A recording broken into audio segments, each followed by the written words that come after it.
ایک جوان تھا، بڑا درود پڑھتا تھا نبی کریم پر، اچھا لگتا تھا. کسی نے اس کے قتل کی سوچی، اس کو قتل کروں گا.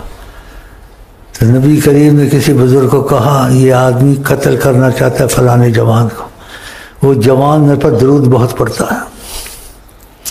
تو اس کے پاس جا، اس کو کہو کہ نبی کریم فرماتے ہیں اگر اس کا تم نے قتل کا ارادہ کیا تو تمہارے لیے اچھا نہیں ہوگا.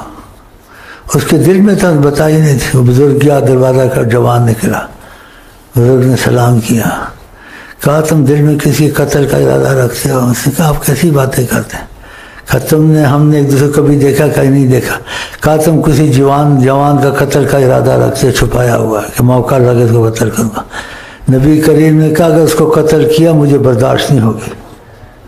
درود بہت پڑتا تھا، وہ کانپ گیا. اس نے کہا ہاں یہ بات صحیح ہے. دیکھا، اور بھی ایسی بہت باتیں ہیں. تو فضا بنانا وہ جانتے ہیں، جب جہاں وہ حیات النبی ہے. آپ کے ماضی میں کیا کیا ہوا اور حال میں کیا ہوگا سب ان کو پتہ ہے.